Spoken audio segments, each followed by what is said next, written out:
The Travelling Companion by Hans Christian Andersen. Read by Delilah M. Rainey. Poor John was very sad, for his father was so ill he had no hope of his recovery. John sat alone with the sick man in the little room, and the lamp had nearly burnt out, for it was late in the night. "You have been a good son, John," said the sick father, "and God will help you on in the world." He looked at him as he spoke with mild, earnest eyes, drew a deep sigh and died, yet it appeared as if he still slept. John wept bitterly. He had no one in the wide world now, neither father or mother, neither brother nor sister. Poor John! He knelt down by the bed, kissed his dead father's hand, and wept many, many bitter tears. But at last his eyes closed, and he fell asleep with his head resting against the hard bedpost. Then he dreamed a strange dream. He thought he saw the sun shining upon him, and his father alive and well, and even heard him laughing as he used to do when he was very happy. A beautiful girl with a golden crown on her head and long shining hair gave him her hand, and his father said, "See what a bride you have won. She is the loveliest maiden on the whole earth." Then he awoke, and all the beautiful things vanished before his eyes. His father lay dead on the bed, and he was all alone. Poor John! During the following week, the dead man was buried. The son walked behind the coffin, which contained his father, whom he so dearly loved and would never again behold. He heard the earth fall on the coffin lid, and watched it till only a corner remained in sight, and at last that also disappeared. He felt as if his heart would break with its weight of sorrow, till those who stood round the grave sang a psalm, and the sweet, holy tones brought tears into his eyes, which relieved him. The sun shone brightly down on the green trees, as if it would say, "You must not be so sorrowful, John. Do you see the beautiful blue sky above you? Your father is up here, and he prays to the loving Father of us all that you may do well in the future." "I will always be good," said John, "and then I shall go to be with my Father in heaven. What joy it will be when we see each other again! How much I shall have to relate to him, and how many things he will be able to explain to me of the delights of heaven, and teach me as he once did on earth. Oh, what a joy it will be!" He pictured it all so vividly to himself that he smiled even while the tears ran down his cheeks. The little birds in the chestnut trees twittered, "Tweet, tweet." They were so happy, although they had seen the funeral, but they seemed as if they knew that the dead man was now in heaven, and that he had wings much larger and more beautiful than their own, and he was happy now, because he had been good here on earth, and they were glad of it.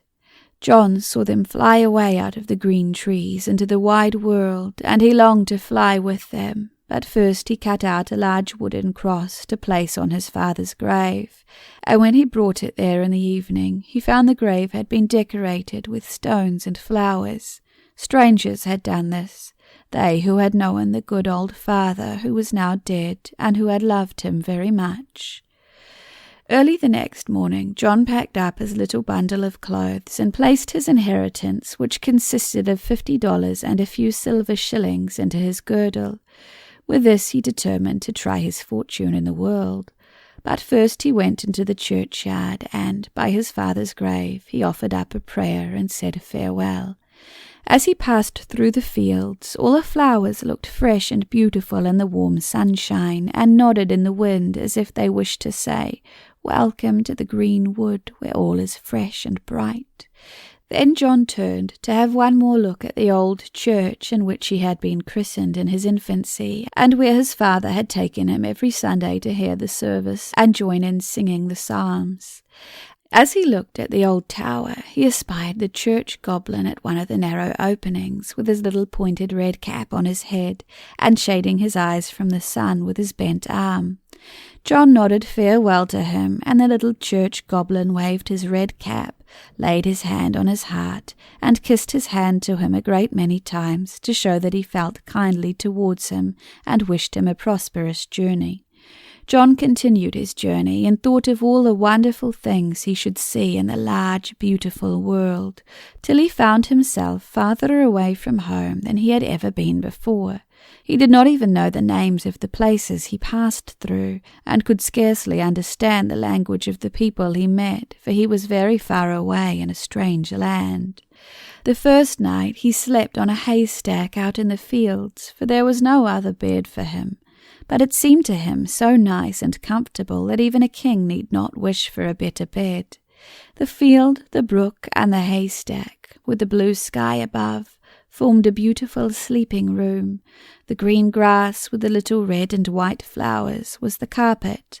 The elder bushes and the hedges of wild roses looked like garlands on the walls, and for a bath he could have the clear fresh water of the brook, while the rushes bowed their heads to him and wished him good morning and good evening. The moon, like a large lamp, hung high in the blue ceiling, and he had no fear of it setting fire to his curtains. John slept here quite safely all night, and when he awoke the sun was up, and all the little birds were singing around him. "Good morning, good morning, are you not up yet?" It was Sunday, and the bells were ringing for church. As the people went in, John followed them. He heard God's word, joined in singing the psalms, and listened to the preacher. It seemed to him just as if he were in his own church where he had been christened and had sung the psalms with his father. Out in the churchyard were several graves, and on some of them the grass had grown very high. John thought of his father's grave, which he knew at last would look like these, as he was not there to weed and attend to it. Then he set to work, pulled up the high weeds, raised the wooden crosses which had fallen down, and replaced the wreaths which had been blown away from their places by the wind, thinking all the time, "Perhaps someone is doing the same for my father's grave, as I am not there to do it." Outside the church door stood an old beggar leaning on his crutch.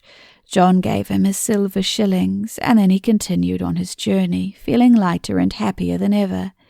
Towards the evening the weather became very stormy, and he hastened on as quickly as he could to get shelter, but it was quite dark by the time he reached a little lonely church which stood on a hill. "I will go in here," he said, "and sit down in a corner, for I am quite tired and want rest." So he went in and seated himself. Then he folded his hands and offered up his evening prayer, and was soon fast asleep and dreaming, while the thunder rolled and the lightning flashed without. When he awoke it was still night, but the storm had ceased, and the moon shone in upon him through the windows. Then he saw an open coffin standing in the centre of the church, which contained a dead man waiting for burial. John was not at all timid. He had a good conscience, and he knew also that the dead can never injure anyone. It is living, wicked men who do harm to others. Two such wicked persons stood now by the dead man who had been brought to the church to be buried. Their evil intentions were to throw the poor dead body outside the church door and not leave him to rest in his coffin. "Why do you do this?" asked John when he saw what they were going to do. "It is very wicked. Leave him to rest in peace in Christ's name." "Nonsense," replied the two dreadful men. "He has cheated us. He owed us money which he could not pay, and now he is dead we shall not get a penny. So we mean to have our revenge, and let him lie like a dog outside the church door." "I have only $50, said John. "It is all I possess in the world, but I will give it to you if you will promise me faithfully to leave the dead man in peace. I shall be able to get on without the money. I have strong and healthy limbs, and God will always help me." "Why, of course," said the horrid men. "If you will pay his debt, we will both promise not to touch him. You may depend upon that." And then they took the money he offered them, laughed at him for his good nature, and went their way. Then he laid the dead body back in the coffin, folded the arms, and took leave of it, and went away contentedly through the great forest. All around him he could see the prettiest little elves dancing in the moonlight which shone through the trees. They were not disturbed by his appearance, for they knew he was good and harmless among men. most of whom are wicked people who can never obtain a glimpse of fairies. Some of them were not taller than the breadth of a finger, and they wore golden combs in their long yellow hair. They were rocking themselves two together on the large dewdrops with which the leaves and the high grass were sprinkled. Sometimes the dewdrops would fall away, and then they fell down between the stems of the long grass and caused a great deal of laughing and noise among the other little people. It was quite charming to watch them at play. Then they sang songs, and John remembered that he had learned those pretty songs when he was a little boy. Large speckled spiders with silver crowns on their heads were employed to spin suspension bridges and palaces from one hedge to another, and when the tiny dewdrops fell upon them, they glittered in the moonlight like shining glass. This continued till sunrise. Then the little elves crept into the flower buds, and the wind seized the bridges and palaces and fluttered them in the air like cobwebs. As John left the wood, a strong man's voice called after him, "Hello, comrade, where are you travelling?" "Into the wide world," he replied. "I am only a poor lad. I have neither father nor mother, but God will help me." "I am going into the wide world also," replied the stranger. "Shall we keep each other company?" "With all my heart," he said, and so they went on together. Soon they began to like each other very much, for they were both good. But John found out that the stranger was much more clever than himself. He had travelled all over the world and could describe almost everything. The sun was high in the heavens when they seated themselves under a large tree to eat their breakfast, and at the same moment an old woman came towards them. She was very old and almost bent double. She leaned upon a stick and carried on her back a bundle of firewood which she had collected in the forest. Her apron was tied around it, and John saw 3 great stems of fern and some willow twigs peeping out. Just as she came close up to them, her foot slipped, and she fell to the ground, screaming loudly. Poor old woman, she had broken her leg. John proposed directly that they should carry the old woman home to her cottage, but the stranger opened his knapsack and took out a box in which he said he had a salve that could quickly make her leg well and strong again, so that she would be able to walk home herself as if her leg had never been broken. And all that he would ask in return was the 3 fern stems which she carried in her apron. "That is rather too high a price," said the old woman, nodding her head quite strangely. She did not seem at all inclined to part with the fern stems. However, it was not very agreeable to lie there with a broken leg, so she gave them to him, and such was the power of the ointment that no sooner had he rubbed her leg with it than the old mother rose up and walked even better than she had done before. But then this wonderful ointment could not be bought at a chemist's. "What can you want with those 3 fern rods?" asked John of his fellow traveller. "Oh, they will make capital brooms," said he, "and I like them because I have strange whims sometimes." Then they walked on together for a long distance. "How dark the sky is becoming," said John, "and look at those thick, heavy clouds." "Those are not clouds," replied his fellow traveller. "They are mountains, large, lofty mountains, on the tops of which we should be above the clouds in the pure, free air. Believe me, it is delightful to ascend so high. Tomorrow we shall be there." But the mountains were not so near as they appeared. They had to travel a whole day before they reached them, and pass through black forests and piles of rock as large as a town. The journey had been so fatiguing that John and his fellow traveller stopped to rest at a roadside inn, so that they might gain strength for their journey on the morrow. In the great public room of the inn, a great many persons were assembled to see a comedy performed by dolls. The showman had just erected his little theatre, and the people were sitting round the room to witness the performance. Right in front, in the very best place, sat a stout butcher with a great bulldog by his side, who seemed very much inclined to bite. He sat staring with all his eyes, and so indeed did everyone else in the room.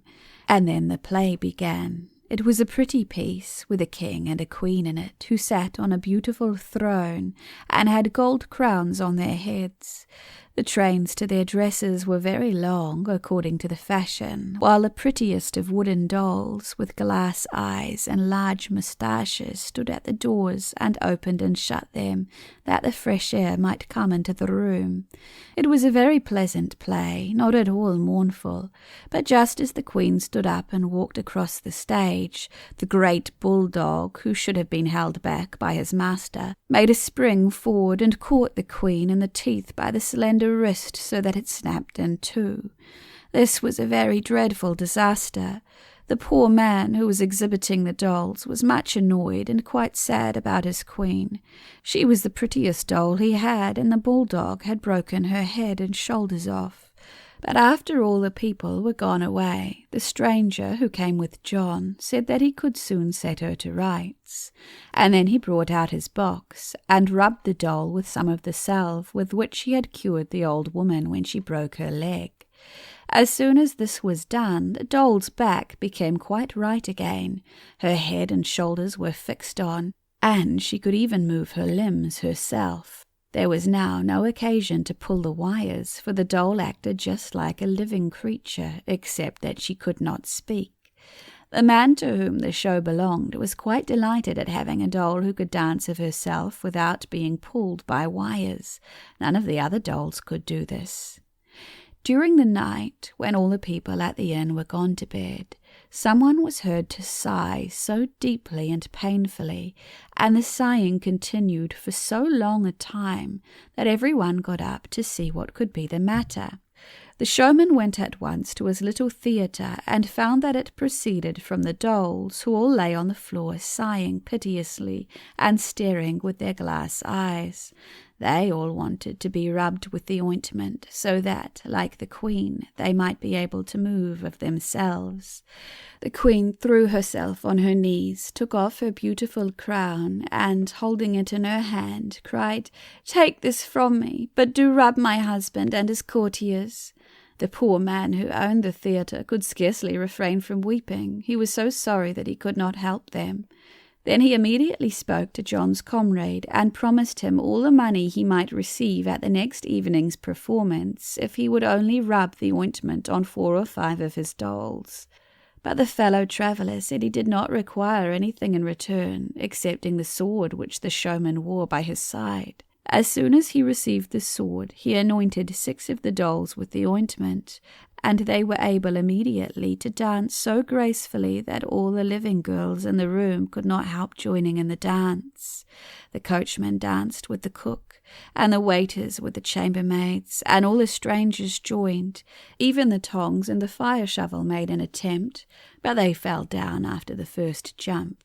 So after all it was a very merry night. The next morning John and his companion left the inn to continue their journey through the great pine forests and over the high mountains. They arrived at last at such a great height that towns and valleys lay beneath them, and the church steeples looked like little specks between the green trees. They could see for miles round, far away to places they had never visited, and John saw more of the beautiful world than he had ever known before. The sun shone brightly in the blue firmament above, and through the clear mountain air came the sound of the huntsman's horn, and the soft, sweet tones brought tears to his eyes, and he could not help exclaiming, "How good the loving God is to give us all this beauty and loveliness in the world to make us happy." His fellow traveller stood by with folded hands, gazing on the dark wood and the towns bathed in the warm sunshine. At this moment there sounded over their heads sweet music. They looked up and discovered a large white swan hovering in the air and singing as never a bird sang before. But the song soon became weaker and weaker. The bird's head drooped, and he sunk slowly down and lay dead at their feet. "It is a beautiful bird," said the traveller, "and these large white wings are worth a great deal of money. I will take them with me. You see now that a sword will be very useful." So he cut off the wings of the dead swan with one blow and carried them away with him. They now continued their journey over the mountains for miles, till they at length reached a large city containing hundreds of towers that shone in the sunshine like silver. In the midst of the city stood a splendid marble palace, roofed with pure red gold, in which dwelt the king. John and his companion would not go into the town immediately, so they stopped at an inn outside the town to change their clothes, for they wished to appear respectable as they walked through the streets. The landlord told them that the king was a very good man who never injured anyone, but as to his daughter, heaven defend us. She was indeed a wicked princess. She possessed beauty enough. Nobody could be more elegant or prettier than she was. But what of that? For she was a wicked witch, and in consequence of her conduct many noble young princes had lost their lives. Anyone was at liberty to make her an offer, were he a prince or a beggar, it mattered not to her. She would ask him to guess 3 things which she had just thought of, and if he succeeded, he was to marry her and be king over all the land when her father died.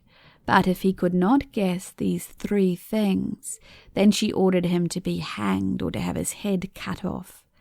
The old king, her father, was very much grieved at her conduct, but he could not prevent her from being so wicked, because he once said he would have nothing more to do with her lovers. She might do as she pleased. Each prince who came and tried the 3 guesses so that he might marry the princess had been unable to find them out, and had been hanged or beheaded. They had all been warned in time, and might have left her alone if they would. The old king became at last so distressed at all these dreadful circumstances that for a whole day every year he and his soldiers knelt and prayed that the princess might become good. But she continued as wicked as ever. The old woman who drank brandy would colour it quite black before they drank it, to show how they mourned, and what more could they do? "What a horrible princess," said John. "She ought to be well flogged. If I were the old king, I would have her punished in some way." Just then they heard the people outside shouting, "Hurrah!" and looking out they saw the princess passing by. And she was really so beautiful that everyone forgot her wickedness and shouted, "Hurrah!" 12 lovely maidens in white silk dresses, holding golden tulips in their hands, rode by her side on coal-black horses. The princess herself had a snow-white steed, decked with diamonds and rubies. Her dress was of cloth of gold, and the whip she held in her hand looked like a sunbeam. The golden crown on her head glittered like the stars of heaven, and her mantle was formed of thousands of butterflies' wings sewn together. Yet she herself was more beautiful than all. When John saw her, his face became as red as a drop of blood, and he could scarcely utter a word. The princess looked exactly like the beautiful lady with the golden crown of whom he had dreamed on the night his father died. She appeared to him so lovely that he could not help loving her. It could not be true, he thought, that she was really a wicked witch who ordered people to be hanged or beheaded if they could not guess her thoughts. Everyone has permission to go and ask her hand, even the poorest beggar. "I shall pay a visit to the palace," he said. "I must go, for I cannot help myself." Then they all advised him not to attempt it, for he would be certain to share the same fate as the rest. His fellow traveller also tried to persuade him against it, but John seemed quite sure of success. He brushed his shoes and his coat, washed his face and his hands, combed his soft flaxen hair, and then went out alone into the town and walked to the palace. "Come in," said the king as John knocked at the door. John opened the door, and the old king, in a dressing gown and embroidered slippers, came towards him. He had the crown on his head, carried his sceptre in one hand and the orb in the other. "Wait a bit," said he, and he placed the orb under his arm so that he could offer the other hand to John. But when he found that John was another suitor, he began to weep so violently that both the sceptre and the orb fell to the floor, and he was obliged to wipe his eyes with his dressing gown. "Poor old king, let her alone," he said. "You will fare as badly as all the others. Come, I will show you." Then he led him out into the princess's pleasure gardens, and then he saw a frightful sight. On every tree hung 3 or 4 sons who had wooed the princess, but had not been able to guess the riddle she gave them. Their skeletons rattled in every breeze, so that the terrified birds never dared to venture into the garden. All the flowers were supported by human bones instead of sticks, and human skulls in the flower pots grinned horribly. It was really a doleful garden for a princess. "Do you see all this?" said the old king. "Your fate will be the same as those who are here. Therefore do not attempt it. You really make me very unhappy. I take these things to heart so very much." John kissed the good old king's hand, and said he was sure it would be all right, for he was quite enchanted with the beautiful princess.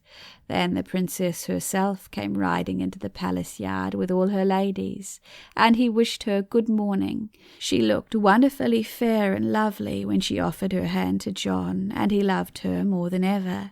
How could she be a wicked witch, as all the people asserted? He accompanied her into the hall, and the little pages offered them gingerbread nuts and sweetmeats, but the old king was so unhappy he could eat nothing, and besides, gingerbread nuts were too hard for him. It was decided that John should come to the palace the next day, when the judges and the whole of the councillors would be present, to try if he could guess the first riddle. If he succeeded, he would have to come a second time, but if not, he would lose his life, and no one had ever been able to guess even one. However, John was not at all anxious about the result of his trial. On the contrary, he was very merry. He thought only of the beautiful princess, and believed that in some way he should have help, but how he knew not, and did not like to think about it, so he danced along the high road as he went back to the inn where he had left his fellow traveller waiting for him. John could not refrain from telling him how gracious the princess had been, and how beautiful she looked. He longed for the next day so much that he might go to the palace and try his luck at guessing the riddles. But his comrade shook his head and looked very mournful. "I do so wish you to do well," said he. "We might have continued together much longer, and now I am likely to lose you. You poor dear John. I could shed tears, but I will not make you unhappy on the last night we may be together. We will be merry, really merry this evening. Tomorrow, after you are gone, I shall be able to weep undisturbed." It was very quickly known among the inhabitants of the town that another suitor had arrived for the princess, and there was great sorrow in consequence. The theatre remained closed. The woman who sold sweetmeats tied crape around the sugar sticks, and the king and the priests were on their knees in the church. There was a great lamentation, for no one expected John to succeed better than those who had been suitors before. In the evening, John's comrade prepared a large bowl of punch and said, "Now let us be merry and drink to the health of the princess." But after drinking 2 glasses, John became so sleepy that he could not keep his eyes open, and fell fast asleep. Then his fellow traveller lifted him gently out of his chair and laid him on the bed, and as soon as it was quite dark, he took the 2 large wings which he had cut from the dead swan and tied them firmly to his own shoulders.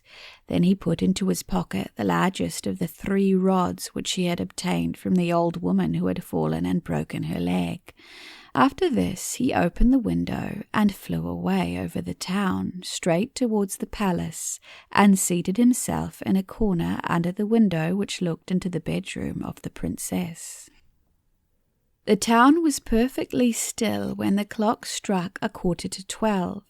Presently the window opened, and the princess, who had large black wings tied to her shoulders and a long white mantle, flew away over the city towards a high mountain. The fellow traveller, who had made himself invisible so that she could not possibly see him, flew after her through the air and whipped the princess with his rod so that the blood came whenever he struck her. It was a strange flight through the air. The wind caught her mantle so that it spread out on all sides like the large sail of a ship, and the moon shone through it. "How it hails, to be sure," said the princess at each blow she received from the rod, and it served her right to be whipped. At last she reached the side of the mountain and knocked. The mountain opened with a noise like the roll of thunder, and the princess went in. The traveller followed her. No one could see him, as he had made himself invisible. They went through a long, wide passage. 1,000 gleaming spiders ran here and there on the walls, causing them to glitter as if they were illuminated with fire. They next entered a large hall built of silver and gold. Large red and blue flowers shone on the walls, looking like sunflowers in size, but no one could dare to pluck them, for the stems were hideous poisonous snakes, and the flowers were flames of fire darting out of their jaws. Shining glowworms covered the ceiling, and sky-blue bats flapped their transparent wings. Altogether the place had a frightful appearance. In the middle of the floor stood a throne supported by 4 skeleton horses whose harnesses had been made by fiery red spiders. The throne itself was made of milk-white glass, and the cushions were little black mice, each biting the other's tail. Over it hung a canopy of rose-coloured spiders' webs, spotted with the prettiest little green flies which sparkled like precious stones. On the throne sat an old magician with a crown on his ugly head and a sceptre in his hand. He kissed the princess on the forehead, seated her by his side on the splendid throne, and then the music commenced. Great black grasshoppers played the mouth organ, and the owl struck herself on the body instead of a drum. It was altogether a ridiculous concert. Little black goblins with false lights in their caps danced about the hall, but no one could see the traveller, and he had placed himself just behind the throne where he could see and hear everything. The courtiers who came in afterwards looked noble and grand, but anyone with common sense could see what they really were, only broomsticks with cabbages for heads. The magician had given them life and dressed them in embroidered robes. It answered very well, as they were only wanted for show. After there had been a little dancing, the princess told the magician that she had a new suitor, and asked him what she could think of for the suitor to guess when he came to the castle the next morning. "Listen to what I say," said the magician. "You must choose something very easy. He is less likely to guess it then. Think of your shoes. He will never imagine it is that. Then cut his head off, and mind you do not forget to bring his eyes with you tomorrow night, that I may eat them." The princess curtsied low and said she would not forget the eyes. The magician then opened the mountain, and she flew home again, but the traveller followed and flogged her so much with the rod that she sighed quite deeply about the heavy hailstorm, and made as much haste as she could to get back to her bedroom through the window. The traveller then returned to the inn where John still slept, took off his wings, and lay down on the bed, for he was very tired. Early in the morning John awoke, and when his fellow traveller got up, he said that he had had a very wonderful dream about the princess and her shoe. He therefore advised John to ask her if she had not thought of her shoe. Of course the traveller knew this from what the magician in the mountain had said. "I may as well say that as anything," said John. "Perhaps your dream may come true. Still I will say farewell, for if I guess wrong I shall never see you again." Then they embraced each other, and John went into the town and walked to the palace. The great hall was full of people, and the judges sat in armchairs with eider-down cushions to rest their heads upon, because they had so much to think of. The old king stood near, wiping his eyes with his white pocket-handkerchief. When the princess entered, she looked even more beautiful than she had appeared the day before, and greeted everyone present most gracefully, but to John she gave her hand and said, "Good morning to you." Now came the time for John to guess what she was thinking of, and oh, how kindly she looked at him as she spoke. But when he uttered the single word "shoe," she turned as pale as a ghost. All her wisdom could not help her, for he had guessed rightly. Oh, how pleased the old king was! It was quite amusing to see how he capered about. All the people clapped their hands, both on his account and John's, who had guessed rightly the first time. His fellow traveller was glad also when he heard how successful John had been. But John folded his hands and thanked God, who he felt quite sure would help him again, and he knew he had to guess twice more. The evening passed pleasantly like the one preceding. While John slept, his companion flew behind the princess to the mountains and flogged her even harder than before. No one saw him go in with her, and he heard all that was said. The princess this time was to think of a glove, and he told John as if he had again heard it in a dream. The next day, therefore, he was able to guess correctly the second time, and it caused great rejoicing in the palace. The whole court jumped about as they had seen the king do the day before, but the princess lay on the sofa and would not say a single word. All now depended upon John. If he only guessed rightly the third time, he would marry the princess and reign over the kingdom after the death of the old king. But if he failed, he would lose his life, and the magician would have his beautiful blue eyes. That evening John said his prayers and went to bed very early, and soon fell asleep calmly. But his companion tied on his wings to his shoulders, took 3 rods, and, with his sword at his side, flew to the palace. It was a very dark night, and so stormy that the tiles flew from the roofs of the houses, and the trees in the garden upon which the skeletons hung bent themselves like reeds before the wind. The lightning flashed and the thunder rolled in one long continued peal all night. The window of the castle opened, and the princess flew out. She was pale as death, but she laughed at the storm as if it were not bad enough. Her white mantle fluttered in the wind like a large sail, and the traveller flogged her with the 3 rods till blood trickled down, and at last she could scarcely fly. She contrived, however, to reach the mountain. "What a hailstorm," said she as she entered. "I have never been out in such weather as this." "Yes, there may be too much of a good thing sometimes," said the magician.